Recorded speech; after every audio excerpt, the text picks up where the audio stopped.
Good afternoon. On February 4th, 2021, Sandra Birchmore was found dead in her Canton, Massachusetts apartment.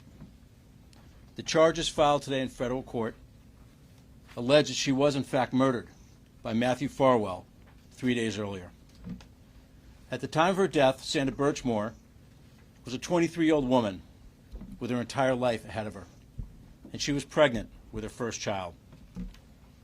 We allege that Sandra Birchmore survived years of grooming, statutory rape, and then sexual violence, all at the hands of Matthew Farwell, who was employed throughout their relationship as an officer and then detective for the Stoughton Police Department. And when it became clear to Mr. Farwell that he could no longer control Sandra Birchmore, he allegedly silenced her permanently. This morning, Matthew Farwell was arrested on a federal grand jury indictment charging him with one count of killing a witness or victim. Specifically, Mr. Farwell is charged with violating Title 18 United States Code 1512 for killing Sandra Birchmore with the intent of preventing her from communicating information about his possible commission of federal crimes. How did this all unfold? What happened here? Well, back in 2010, a 12-year-old Sandra Birchmore applied to join the Stoughton Police Department's Explorers program, which introduces teens to policing. Officer Matthew Farwell was an instructor in that program. And as alleged in court documents, he befriended Sandra Birchmore, contacted her online, went to the library with her, became friends on Facebook, essentially groomed her.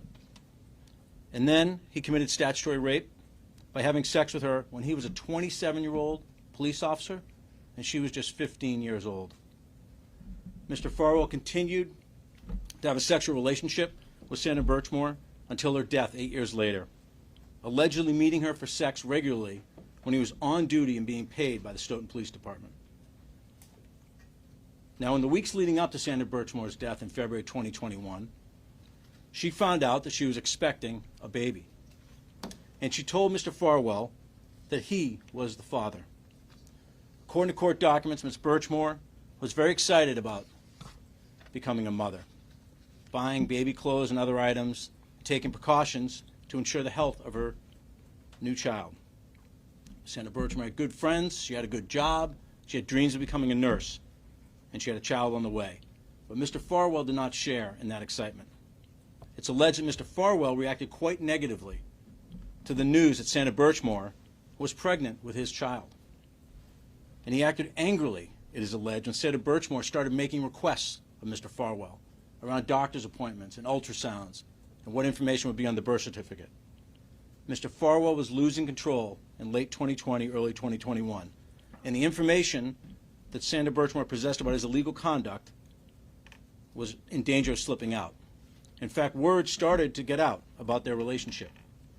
Less than 2 weeks before she was found dead, someone called the Stoughton Police Department and disclosed that Matthew Farwell had had a relationship with Sandra Birchmore. And when Mr. Farwell learned about that call, he became visibly angry. Mr. Farwell, it is alleged in these court papers, started to lose his patience, lose his temper, and the 6'4" Mr. Farwell started to be physically violent with 4'10" Sandra Birchmore.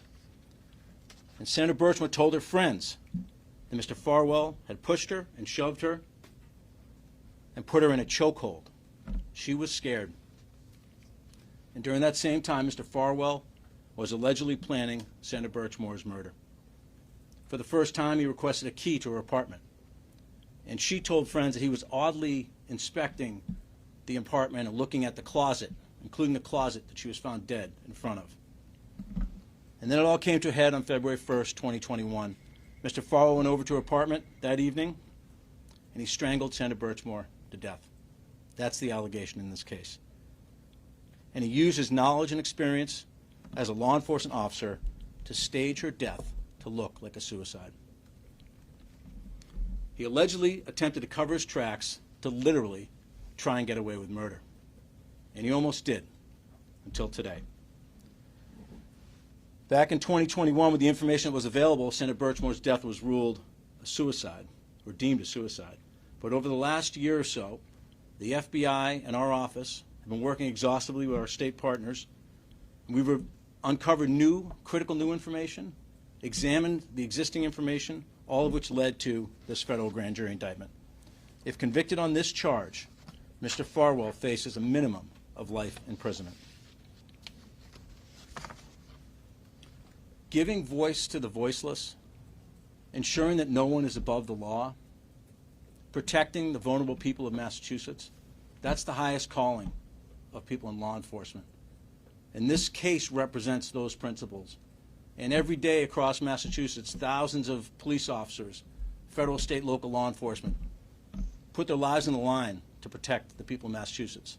Mr. Farwell violated those principles, and now he faces very grave consequences.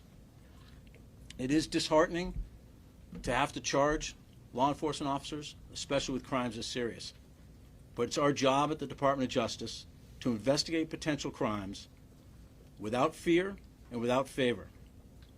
We do in this office what we've been doing for decades with our federal partners like the FBI.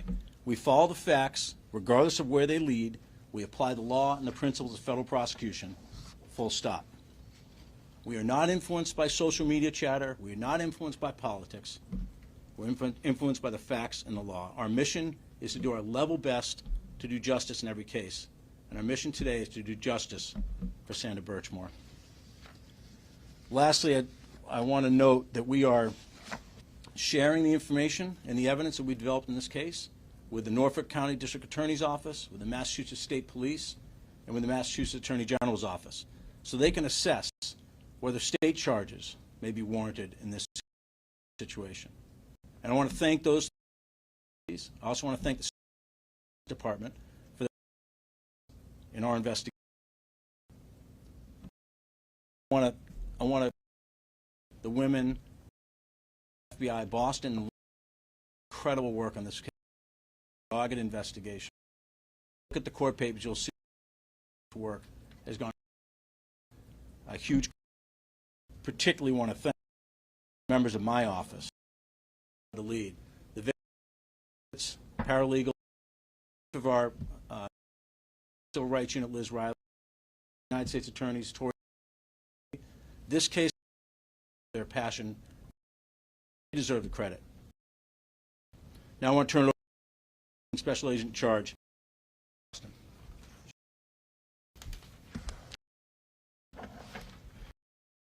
I'm Stephen Keller, FBI, and approximately 40 FBI arrested former Stoughton Police Officer for allegedly taking the life of Sandra Birchmore to ensure her silence. In custody at a shopping plaza in Revere without. Immediately following his arrest, we shared this with family. We know, simply put, this case is too far. Farwell, after he sexually abused when she was just 15 years old, her body. It's also about keeping Mr. from harming anyone else. Law enforcement are in authority because our decisions have consequences, both good and to temper that power of ethical standards. What we believe Officer Matthew in today's indictment and a growing oath in the public. Let me be clear. Was gun and bat authority to violate, and it certainly actually exploit and rape a child, killing her and her in an attempt to cover up. We believe Matthew Farwell's body, make it look like she had died. This sworn police officer in Massachusetts State about the nature of this. It's a stark statement and pure. When she told Farwell that she had made celebrated. Our investigation covered additional assistance with someone choosing up to San photographer to inquire about age. She also reached out to a friend. She was in the middle of doing. She died with a low. There's no question this was a complex investigation, and our work is not done. Our agents, analysts, and financial investigators reviewed tens of thousands of text messages, emails, and financial records, conducted dozens of interviews with family, friends, and experts, and analyzed the crime scene. We urge anyone with information about the circumstances surrounding Sandra's death to contact the FBI. Committing murder to eliminate victims and witnesses is heinous, and it shakes the very core of our justice system, which depends on people truthfully testifying to what they know. Today's arrest shows that anyone who tries to interfere and retaliate against victims and witnesses in an attempt to subvert the rule have to answer for it. After this trust is critical for our justice system to function properly. That's why the FBI will do everything in its power to bring anyone who tries to undermine that trust. Let's go out to Sandra, to the Birchmore family. I love Sandra. On behalf of the FBI, I want to thank them for their cooperation, perseverance, and fortitude. And analysts for their hard work and dedication. U.S. Attorney Josh Levy and his team for their partnership. Both Chief McNamara of Stoughton Police Department with the Massachusetts State Police for their assistance in the investigation forward. Thank you. Thanks, Steve. Take some questions. John, long to go from suicide to now. Well, I think if you have through the court papers, you'll see how exhaustive investigation. Obviously, this is incredibly serious forensics and other evidence that had to be, etc. So we move as fast as we can, and we also have a duty to get it right. Was there a rush suicide because this involved? Yeah, our office wasn't involved in the determination of a suicide. So I can't speak to that. Got involved about a year ago. What prompted that? Yeah, we leads on cases from all different sources. We get information on. As you said initially, it was considered for a surveillance text. Yeah, I'm only what we've done on the questions. We like I said in my comments, we started pulling this string and followed the evidence and got new evidence to put together the case we put together today. So what evidence tipped you off?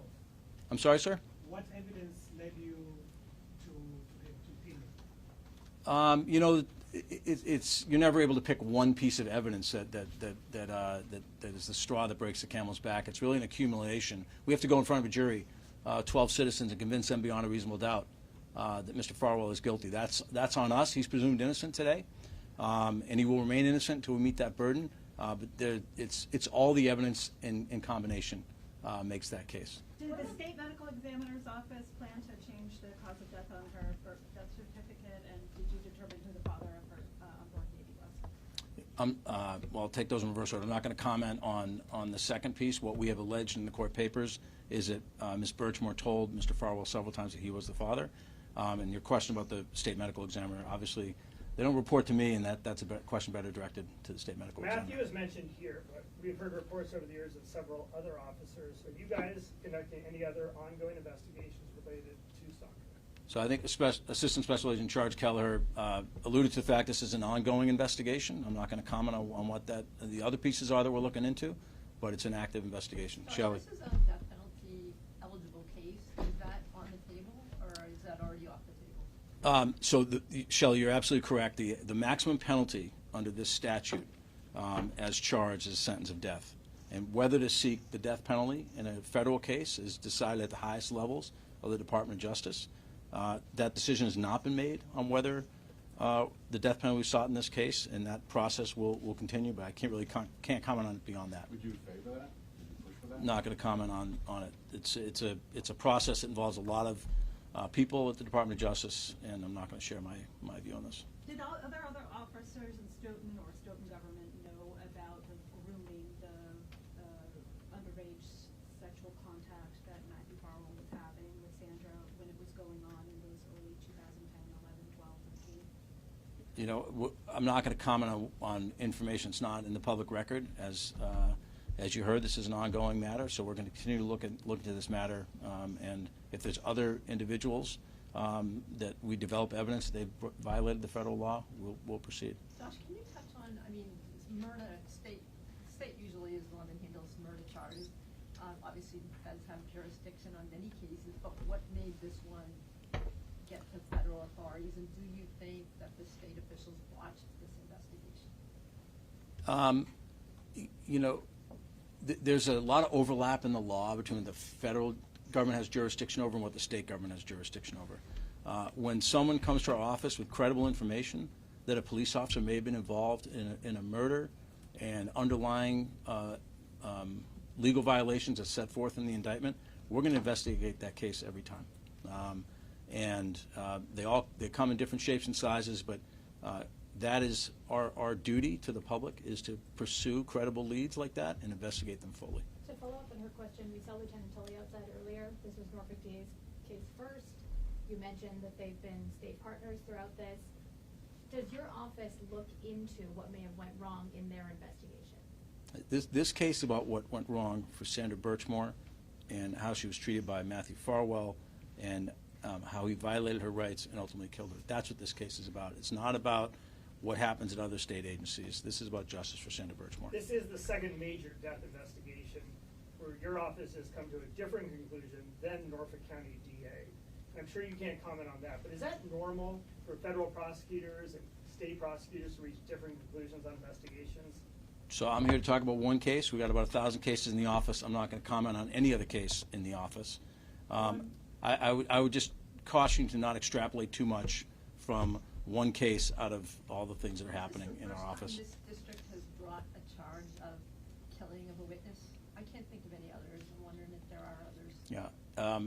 I don't know the answer to that. That's a question. That's an answer we could get for you, but I don't know the answer to it, Shelley. We bring charges of obstruction of justice frequently, as you know, but I'm not pulling one off the top of my head that matches this. Sorry.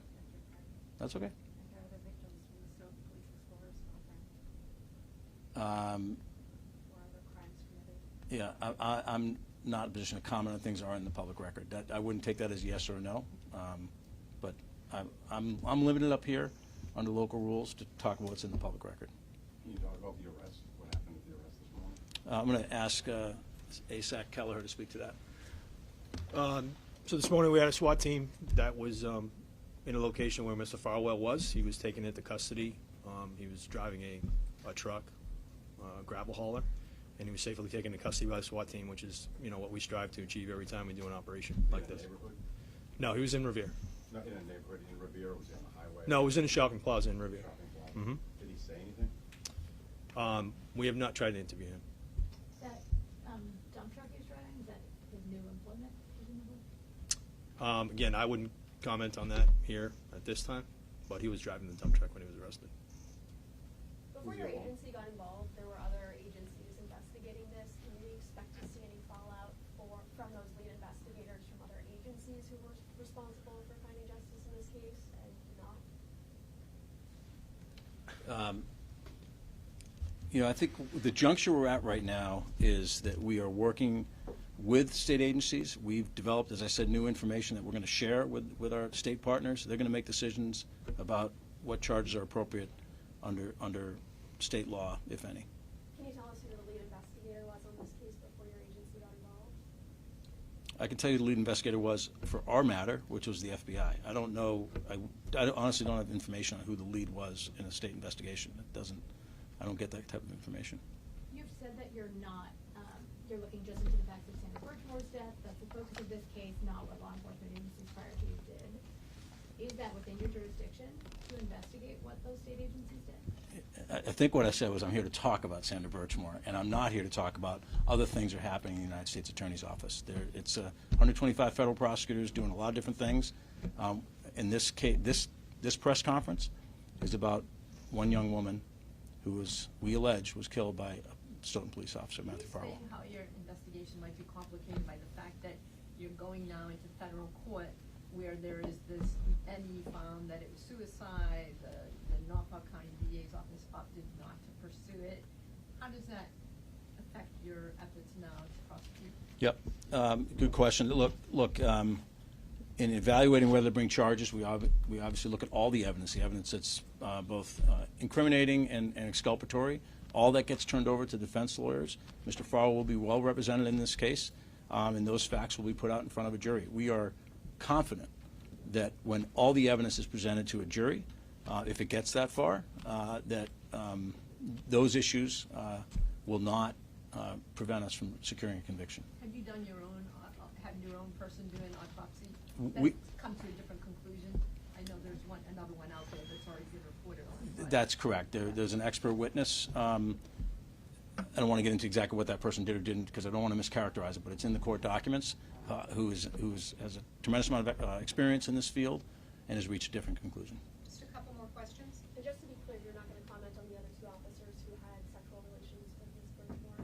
That's correct. How unusual is it for a police officer to be charged with a capital offense involving sex with a minor? It's unusual in my experience. I don't have a full handle on how often this has been done nationwide, but it's an unusual situation. And that's partly why it's so incredibly disturbing. Anyone else?